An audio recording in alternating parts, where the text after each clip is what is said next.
एक बार सोचो, अगर तुम्हारे अंदर इतनी शक्ति हो कि तुम्हारा मन तुम्हारी इच्छाओं का गुलाम न रहे, बल्कि तुम्हारी इच्छाएं तुम्हारे आदेश की प्रतीक्षा करें। सोचो वो दिन जब तुम्हारा ध्यान चंचल न होकर लेज़र की तरह फोकस्ड हो, जब भीतर का तूफान शांत हो जाए और तुम खुद अपने जीवन के स्वामी बन जाओ। यही ताकत है ब्रह्मचर्य की। लेकिन सवाल ये उठता है, आखिर ब्रह्मचर्य क्या है?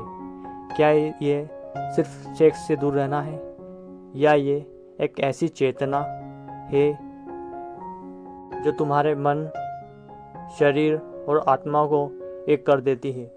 आज हम बात करने जा रहे हैं उस किताब की जिसने हजारों युवाओं की जिंदगी बदल दी, ब्रह्मचर्य।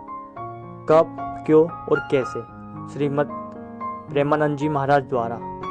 ये किताब सिर्फ एक धार्मिक उपदेश नहीं, ये जीवन की एनर्जी मैनेजमेंट एंड मैनुअल है, और आज हम इसका हर रहस्य खोलेंगे। ब्रह्मचर्य का अर्थ और गलतफहमियाँ।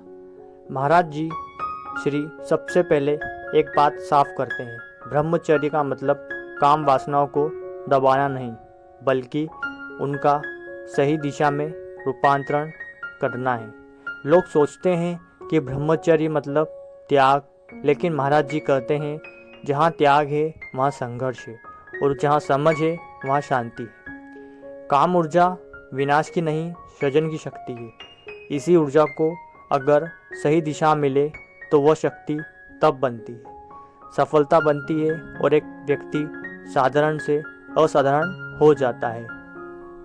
आखिर क्यों जरूरी है ब्रह्मचर्य? महाराज जी बताते हैं कि ब्रह्मचर्य सिर्फ धार्मिक कारणों से नहीं, वैज्ञानिक और मनोवैज्ञानिक रूप से भी जरूरी है। शरीर के स्तर पर बार बार की वासनात्मक गतिविधियां शरीर की ओजस शक्ति को खत्म करती है, जो तुम्हारे कॉन्फिडेंट, ग्लो और डिसीजन पावर की असली ऊर्जा है।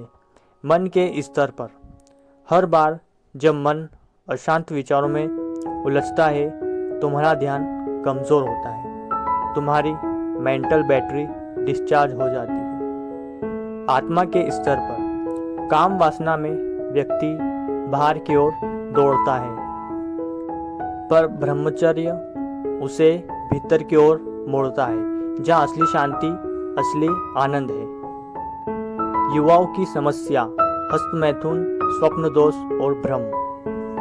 महाराज जी बिना किसी झिझक के युवाओं की वास्तविक समस्या पर बात करते हैं। वे कहते हैं, पाप वो नहीं जो तुमसे गलती में हो गया, पाप वो है जिसे तुम समझना नहीं चाहते। वे समझाते हैं कि हस्तमैथुन और स्वप्न दोष शरीर की एनर्जी लीकेज है, जो मन की अस्थिरता और जीवन में अनियमितता से जुड़ी होती है।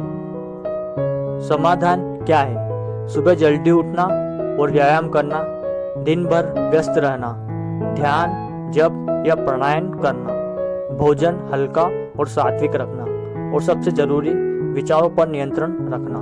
क्योंकि महाराज जी कहते हैं, पहले विचार आता है, फिर इच्छा बनती है, और फिर कर्म। अगर विचार पर ही ब्रेक लग गया तो कर्म कभी जन्म ही नहीं लेगा।